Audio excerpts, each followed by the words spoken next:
बिस्मिल्लाहिर्रहमानिर्रहीम। अस्सलाम वालेकुम। Welcome back dear students, colleagues and fellows. ये बहुत ज़्यादा खुशी की बात है कि आप बहुत ज़्यादा अच्छा रिस्पांस दे रहे हैं। आपके अच्छे रिस्पांस की बुनियाद पर ही मैं ज़्यादा से ज़्यादा आपके लिए लेक्चर जो हैं रिकॉर्ड करके अपलोड करूँगा। तो आज हमारा जो टॉपिक है लिटरेरी टर्म्स को हम डिस्कस करेंगे इंशाल्लाह। 3 पार्ट्स के अंदर इम्पोर्टेंट लिटरेरी टर्म्स जो हैं लिटरेचर में जो यूज़ की जाती हैं और मोस्टली पूछी जाती हैं उनको हम इंशाल्लाह कवर करेंगे। तो इट्स द पार्ट 1।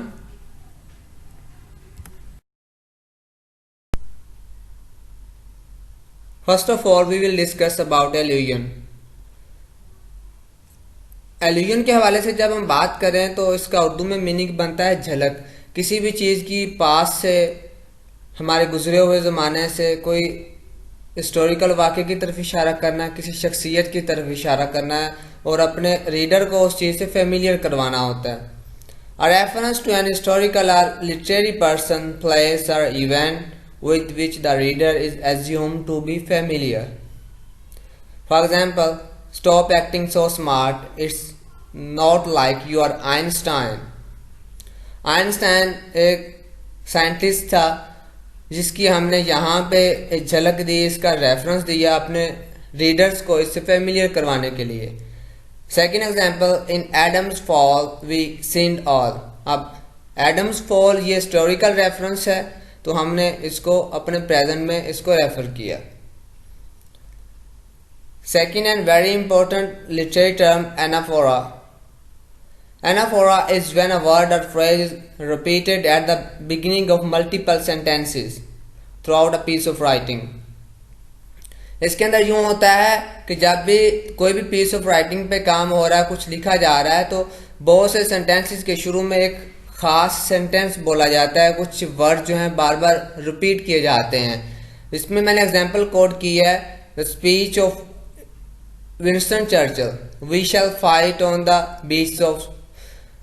अब यहाँ पे क्या होता है कि इसकी स्पीच के अंदर वो बार बार एक वर्ड जो है सेंटेंसेस के शुरू में रिपीट करते हैं, we shall fight, we shall fight. अब सेंटेंसेस के शुरू में बार बार इसको इस्तेमाल करेंगे तो ये हमारे पास एग्जाम्पल है एनाफोरा की।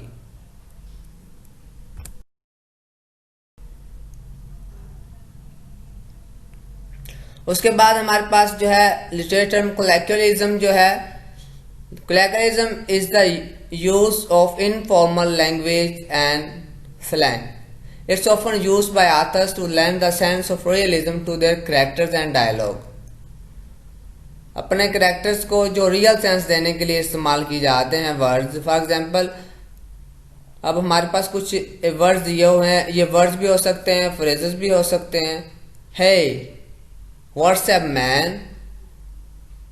The piece of dialogue is an example of colloquialism since it uses common everyday words and phrases, namely what's up and man. उसके बाद हमारे पास आता है epigraph. An epigraph is when an author inserts a famous quotation, poem, song or other short passage or text at the beginning of a larger text. किसी भी text पे कोई भी राइटर जो है अपना टेक्स्ट शुरू करने से पहले किसी और की कोई कोटेशन, कोई पैराग्राफ पहले कोट करता है तो उसको हम एपिग्राफ कहते हैं। For example, at the beginning of Ernest Hemingway's book the sun also rises in an epigraph that consist of a quotation from poet ग्रेट्यूड स्टेन। अब ग्रेट्यूड स्टेन की एक कोटेशन जो है उसमें कोट किया गया है, which reads you are all a lost generation. अब ये कोटेशन ऐड की गई है तो ये हमारे पास एपिग्राफ की एग्जाम्पल है। And a passage from the Bible, एक पैसेज वहां से भी लिया गया है तो वो भी एग्जाम्पल ऑफ एपिग्राफ है।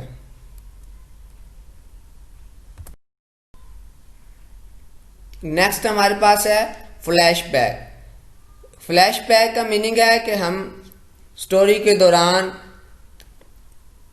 जो वाक़यात गुजर चुके हैं उसकी एक झलक दिखाना, उसके बारे में बताना कि इससे पहले क्या हो चुका, स्टोरी के अंदर ही इससे पहले कौन से वाक़यात हो चुके हैं। A flashback is an interruption in a narrative that depicts events that have already occurred either before the present time or before the time at which the narration takes place. अब एग्जाम्पल इसकी दी गई है, most of the novel Wuthering Heights by Emily Brown is a flashback from the point of view of the housekeeper. उसके बाद हमारे पास आती है alliteration, the repetition of initial consonant sound. कोई भी consonant sound की जो शुरू में आता है उसको बार बार रिपीट किया जाता है, उसको alliteration कहा जाता है. For example, Peter Paper picked a pack of pickled paper. अब कॉन्सोनेंट जो है इसमें रिपीटेडली आ रहा है तो ये हमारे पास इलिट्रेशन की एग्जांपल होगी. नेक्स्ट हमारे पास है फोरशैडोइंग. जैसे इसके नाम से जाहिर हो रहा है कि आने वाले इवेंट के बारे में हमें खबर दी जा रही है, उसके बारे में थोड़ा सा फैमिलियर किया जा रहा है. Foreshadowing is when an author इन directly hints at through things such as dialogue, description, or characters' actions, what's to come later in the story. आने वाली जो स्टोरी है उसके बारे में एक झलक देना. फॉर एग्जाम्पल कोई भी ड्रामा चल रहा है या मूवी चल रही है, अगर वो सीरीज में है तो उसके लास्ट पे अगली जो एपिसोड है उसके बारे में थोड़ी सी झलक दे दी जाती है, तो उसको हम फोरशैडोइंग कहते हैं. नेक्स्ट हमारे पास है हाइपरबोली. हाइपरबोली बेसिकली होता है किसी भी चीज़ में एग्जैजरेशन करना, बहुत ज़्यादा उसके अंदर मुबालगे से काम लेना, उसको बढ़ा चढ़ाकर बयान करना. Hyperbole is an exaggerated statement that's not meant to be taken literally by the reader. It is often used for comedic effect or emphasis. Example, I'm so hungry I could eat a horse. अब ये एक मैंने quotation दी है. अब इसके अंदर क्या होता है कि बहुत ज़्यादा एग्जैजरेशन की गई है कि मुझे भूख बहुत ज़्यादा लगी हुई, इवन कि मैं एक घोड़ा तक खा सकता हूँ. अब इसके अंदर हकीकत से कोई ताल्लुक नहीं है, लेकिन हमने इसको एग्जैजरेट किया है, उसकी शिद्दत बयान की जा रही है.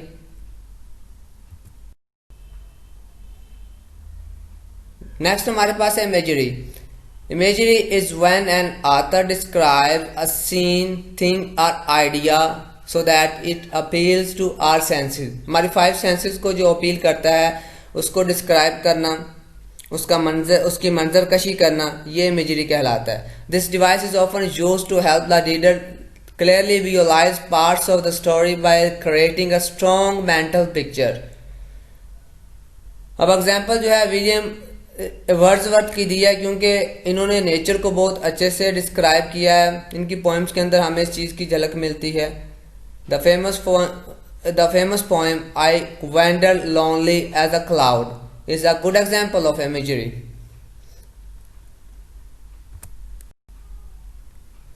नेक्स्ट हमारे पास है irony.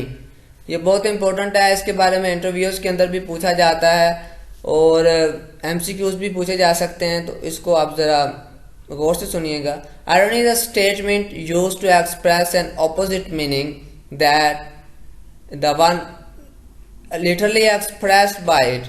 There are 3 types of irony. Irony हम अपनी ज़ुबान में इसको तंज कहेंगे किसी भी चीज़ पे.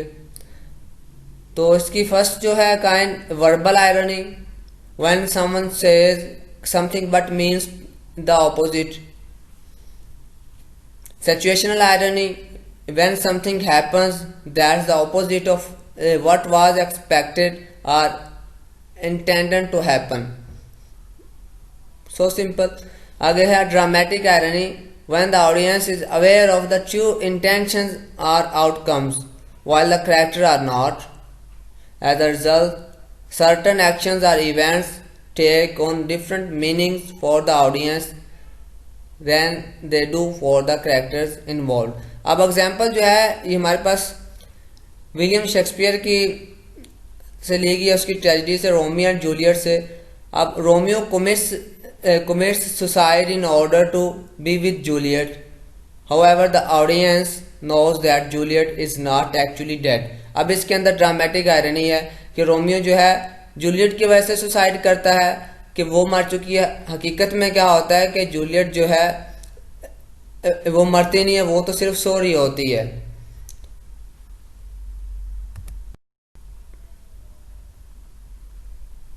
जी तो स्टूडेंट्स, आज का टॉपिक कैसा लगा ये आपके कमेंट से पता चलेगा। नेक्स्ट टॉपिक जो है हमारे पास लिटरेरी टर्म्स पार्ट 2 होगा। इंशाल्लाह उसमें हम फर्दर इम्पोर्टेंट लिटरेरी टर्म्स जो हैं उनको डिस्कस करेंगे। तब तक के लिए इजाज़त दीजिए। अल्लाह हाफिज़। अस्सलाम वालेकुम।